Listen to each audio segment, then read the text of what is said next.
Comment trouver des produits gagnants avec le Keepa Product Finder. Donc aujourd'hui, dans cette vidéo, tu vas apprendre comment utiliser le Keepa Product Finder, qui est un des outils les plus importants si tu vends sur Amazon. Peu importe ton business model, que ce soit du retail arbitrage, online arbitrage, wholesale, private labeling, ça va être un des outils les plus intéressants que tu vas devoir apprendre à utiliser. Donc dans cette vidéo, je vais vous donner plusieurs... On va faire un quick overview du Keepa Product Finder. Je vais vous montrer quelques use cases, comment l'utiliser, etc. Et si vous ne me connaissez pas, mon nom c'est Chris Mangunza, je sors des vidéos sur cette chaîne tous les vendredis à 18 h sur comment faire de l'argent sur Amazon, comment vendre sur Amazon. Donc si vous êtes nouveau, abonnez-vous, likez. Et j'ai aussi une chaîne en anglais sur laquelle je sors des vidéos tous les jours à 21 h heure de Paris. Donc voilà, alors... on va regarder un petit peu au Keepa Product Finder. Donc, je vais mettre ça en plein écran. Donc, voilà, ça, c'est Keepa. D'accord?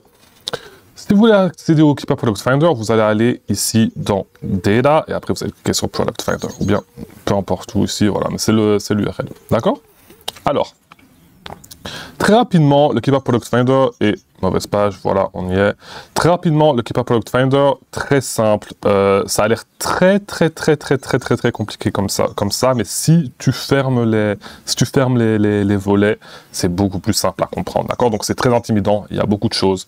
Mais en gros, comment ça fonctionne le Keepa Product Finder? C'est un logiciel qui te permet de filtrer, le catalogue de produits d'Amazon pour n'avoir que des produits qui ont les critères que tu demandes. D'accord? Donc, comme on peut le voir ici, il y a 1, 2, 3, 4, 5 volets. 5 volets sur le Keepa Product Finder. Voilà, parce que comme je vous dis, si on ouvre tout et qu'on regarde tout un par un, ça va être trop long, d'accord? Donc c'est plus facile à comprendre comme ça. Donc le premier volet qui se trouve ici va nous permettre de trier les produits sur base de leur sales rank et du prix.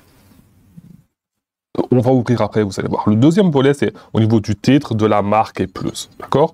Troisième, au niveau du nombre d'offres, et c'est tous des paramètres au niveau des offres. Quatrième, paramètre au niveau de la buy box. Et cinquième, quelques paramètres qui permettent d'approfondir ta recherche. D'accord? Alors, si on commence par le premier, le sales rank et le price type, vous voyez qu'il y a beaucoup de paramètres qu'on peut régler. Mais bon, on va faire une quick overview. Vous allez voir, ça va être très rapide.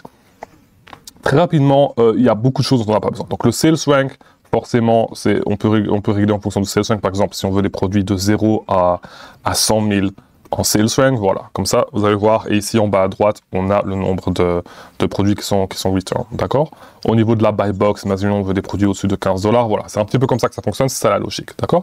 Donc, les paramètres qui vont réellement nous intéresser ici, c'est le sales rank, la buy box, le prix Amazon.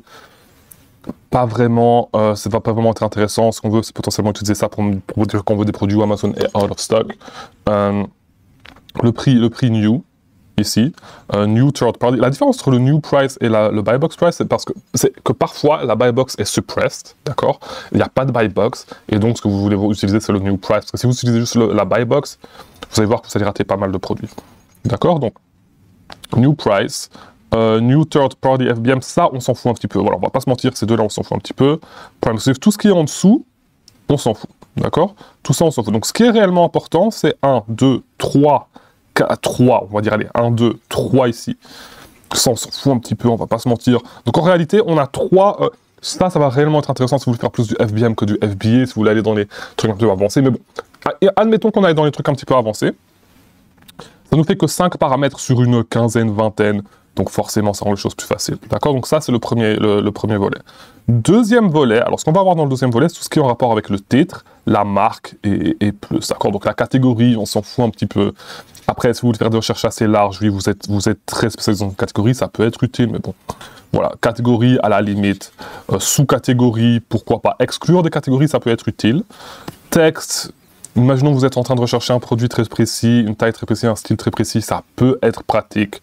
Mais voilà, après tout ça, tout ce qui est en dessous, on s'en fout. Le seul truc qui est intéressant, c'est les marques. D'accord? Donc, on finit vite fait l'overview. Après, je vais vous montrer quelques stratégies pour trouver des produits. D'accord? Alors, au niveau du nombre d'offres, donc peut-être qu'on devrait aller un petit peu plus loin. Les catégories, ça peut être intéressant. Voilà, au niveau du texte, ce que je voulais rajouter, c'est que, imaginons, voilà, une chose que vous pouvez faire aussi, c'est rajouter des mots-clés négatifs pour le texte. Donc voilà, si vous voulez que vous avez une recherche avec beaucoup de produits d'un certain type, très rapidement, vous pouvez tout simplement enlever ces mots-clés. Et je vais vous montrer comment dans très peu de temps. Donc, comme je dis, si on s'en fout, juste le nom de la marque, potentiellement, que vous pouvez utiliser. Voilà. Alors, ensuite, en dessous, on a le compte d'offres. Donc, il y a le New of Account. qui est intéressant, tout le reste on s'en fout, tout ce qui est en dessous on s'en fout ici. Use of account, on vend pas de produits d'occasion. Refurbished, on s'en fout. Collectible, on s'en fout. Count of Retrieved Life Offer, ça peut être intéressant si vous voulez un certain nombre d'offres FBM ou FBA. Voilà, si vous voulez trouver spécifiquement des produits qui ont certaines caractéristiques au niveau du nombre d'offres FBM. Par exemple, vous voulez pas d'offres FBA et juste des choses qui se vendent FBM. Voilà, ça va pas vraiment de votre cas si vous vendez depuis la France. Mais si vous voulez exclusivement des trucs, voilà, donc ici de 1 à 1, par exemple, voilà, on va avoir que des produits FBM où il n'y a pas de vendeur FBA. Donc c'est une très bonne... Et je vais vous montrer quelques recherches que vous pouvez faire dans ce cas-là, mais bon, ça va pas vraiment s'appliquer à vous si vous ne vivez pas aux États-Unis. Ensuite, on a le volet qui concerne la buy box, d'accord, qui est ici. Donc voilà, encore une fois, pour le volet d'au-dessus, que 2 trucs qui nous intéressent, le reste on s'en fout, d'accord. Et pour le volet d'en dessous, buy box, ça on s'en fout un petit peu, buy box on s'en fout un petit peu, buy box switch on s'en fout un petit peu. Les choses qui vont réellement nous intéresser, ça va être ici à la limite peut-être le seller, parce que vous pouvez entrer, je pense, jusqu'à 50 seller ID ici, et vous allez avoir un retour qui est tous les produits de ces vendeurs-là. Donc ça peut être intéressant à ce niveau-là. Et le reste, voilà, pas très intéressant. Buy box percentage top seller day, c'est en gros quel pourcentage, c'est ça, hein, quel pourcentage de la buy box le meilleur seller a. Et donc voilà, si vous voulez éviter les produits où il y a un vendeur qui prend 50% de la buy box, c'est ça, par exemple, vous pouvez mettre up to 25% ici. Donc voilà, ça va être le vendeur qui a le plus de la buy box, il n'a que 25% de la buy box. Ça vous permet d'être sûr que la buy box tourne entre les vendeurs, d'accord. Et buy box winner count day, c'est en gros combien de vendeurs différents ont gagné la buy box. Donc voilà, si par exemple si vous voulez avoir au moins 3 vendeurs différents qui ont gagné la buy box dans les 30 derniers jours, voilà, c'est un paramètre qui vous permet de faire ça. Ok. Donc voilà à peu près pour ce qui concerne la buy box. Ensuite, on a Refine Your Search More, c'est plus de filtres. Généralement ici, c'est très utile d'utiliser, de juste vouloir des physical products, vous ne savez pas vendre de produits digitaux ni de e-books, d'accord, ce que vous faites de l'online arbitrage. Si vous voulez seulement des listings sans variation, ça peut être utile, mais pas tellement intéressant. Le compte d'image, on s'en fout. Price range, tout ça, on s'en fout. Une chose que j'aime vraiment utiliser dans cet onglet, c'est ceci. Donc voilà, aujourd'hui, nous sommes le 28 juin. Donc ce que j'aime faire, c'est mettre la date d'aujourd'hui, l'année dernière, dans Listed Since pour être sûr d'avoir que des produits, donc 2023, du coup, parce qu'on est en 2024, pour avoir que des produits qui sont listés depuis plus d'1 an. D'accord. Donc, la raison pour laquelle vous voulez faire ça, c'est que la raison pour laquelle personnellement je fais ça, c'est parce que j'aime bien avoir beaucoup de données quand je prends une décision au niveau des produits que je vais acheter. D'accord. Donc, c'est pour ça que voilà, ici, c'est un filtre que j'utilise vraiment beaucoup. D'accord. Le reste, on s'en fout un petit peu. 90 days out of stock percentage. Parfois, ça peut être utile ici, si vous voulez éviter qu'Amazon soit en stock trop souvent sur les produits que vous voyez. Donc voilà, souvent j'utilise 75%, 60%, des choses comme ça pour éviter qu'Amazon soit trop souvent en stock. Sales rank drop, pas très utile. Bought in past months, généralement moi j'utilise plus le sales rank, pas vraiment ça, mais ça peut être quelque chose. Rating 4.1, moi je vous conseille de pas d'acheter de produits qui ont en dessous de 4.1 star rating.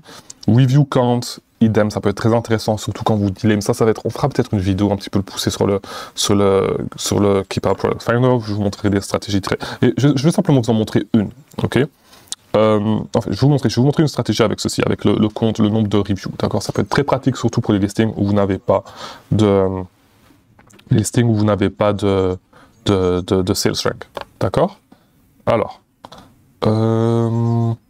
je descends. Alors ici, la plupart, si vraiment vous êtes un vendeur très avancé, vous pouvez utiliser les dimensions du produit pour certaines stratégies, mais bon, c'est voilà, c'est à peu près tout pour les filtres qu'on va réellement utiliser sur le Keep Our Product Finder.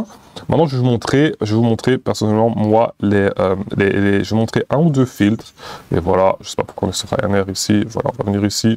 Je vais vous montrer 1 ou 2 filtres que moi personnellement j'aime utiliser. D'accord, 2-3 filtres que j'aime utiliser. Je vais vous montrer un petit peu comment utiliser, mais en gros, la façon dont vous voulez utiliser le Keep Our Product Finder, c'est que vous voulez avoir une compréhension du type de produit que vous voulez rechercher, en fait que vous voulez vendre potentiellement sur Amazon, et sur base de ça, vous allez utiliser le Keep Our Product Finder pour vous donner une tonne de produits qui ont les requirements que vous recherchez, d'accord. Donc alors, par exemple, voilà, donc vous êtes en France, donc ça veut dire que vous allez passer par un web center. Premièrement, une chose que je fais souvent, je veux juste des produits qui se vendent vite.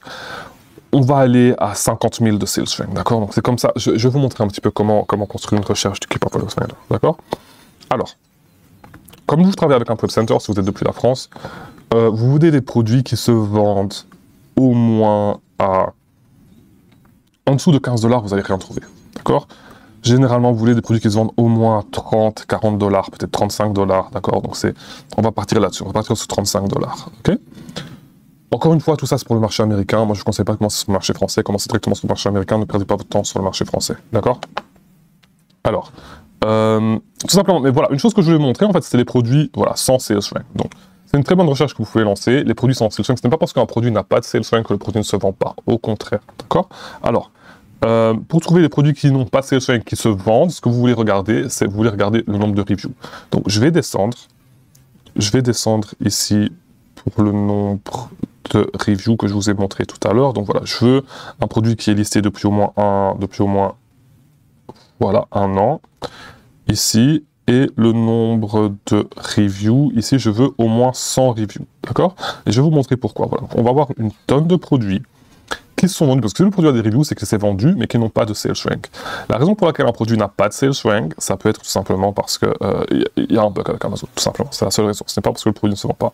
Voilà. Et on va regarder tout simplement ça. Voilà. Il y a d'autres filtres que voilà, il faudrait rajouter potentiellement. Mais voilà. Alors, vous voyez donc que ce produit, si on regarde le Keepa, le produit n'a pas de sales rank, d'accord? Pourtant, on peut voir que les reviews augmentent petit à petit. Si les reviews augmentent petit à petit, c'est que le produit se vend, d'accord? Donc, c'est une très bonne recherche avec laquelle vous pouvez commencer. C'est une très bonne recherche. Alors, forcément, il va falloir un petit peu refine la recherche, parce que juste comme ça ne va pas le faire. Donc, moi, ce que je vous conseillerais, vous savez qu'on va aller un petit peu plus loin avec cette recherche. Voilà, au moins 35 $. On veut au moins 3 offres pour être sûr que c'est un produit. Attendez, je vais vous le trouver. Pour être sûr que c'est un produit qui est arbitrageable, que vous pouvez faire de l'arbitrage avec, qui n'est pas un produit private label, on veut être sûr qu'il y a des autres vendeurs dessus, d'accord? Donc au moins 3 offres. Voilà, et ça nous laisse 46 000 produits, d'accord, qui sont listés depuis plus d'1 an, qui n'ont pas de sales rank, qui ont au moins 100 reviews. Ça veut dire qu'ils n'ont pas de sales rank, mais qu'ils se vendent. D'accord? Alors, on pourrait mettre un petit peu plus bas. À 35, c'est peut-être un petit peu trop. On va aller vers 25. On peut trouver des produits, on peut trouver des très bons produits qui se vendent en dessous de 35, entre 25 et 35, d'accord? Alors, on pourrait tout simplement faire ça, on a 64 000 produits, d'accord? On enlève les produits digitaux, on enlève les e-books, on va enlever... ce que je vais faire, ce que j'aimerais faire aussi, c'est enlever ici les catégories, ici je peux pas enlever, voilà, mais les sous-catégories, est-ce qu'on va enlever quelque chose? Non. Une chose qu'on pourrait faire, c'est se concentrer juste sur les produits Nike. D'accord, les produits Nike. Voilà, on est à 372 produits qui se vendent au-dessus de 25 $, qui ont au moins 100 reviews, donc qui ont... Et le truc, c'est que beaucoup de vendeurs vont... et encore une fois, je me trompe de côté, beaucoup de vendeurs vont éviter les produits qui n'ont pas de sales rank, alors que c'est une mine d'or, ça peut être une mine d'or, d'accord? Donc n'hésitez pas à vendre des produits qui n'ont pas de sales rank. Alors, ouais, on va se concentrer là-dessus, et voilà, donc ça va être une recherche simple. Voilà, si vous voulez faire une première recherche avec Keepa Product Finder, c'est une recherche que je vous conseillerais de faire, d'accord? Alors voilà, c'est très simple, ça va vous return tous les produits.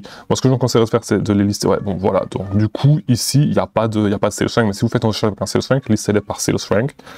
Ici, peut-être ce que vous pouvez faire, c'est lister par le nombre de reviews, voilà, par les produits qui ont le plus de reviews d'abord. Voilà, donc voilà, c'est Air Max ici.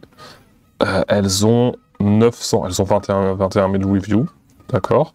Alors, 21 000 reviews, pas de sales rank, ça veut dire que ça se vend. Et voilà, très simple. Comme d'habitude, on regarde sur Seller Amp, on cherche le produit sur Google, on essaie de le trouver. Et voilà, c'est simple. C'est juste ça, c'est la stratégie. C'est comme ça qu'on utilise le Keepa Product Finder.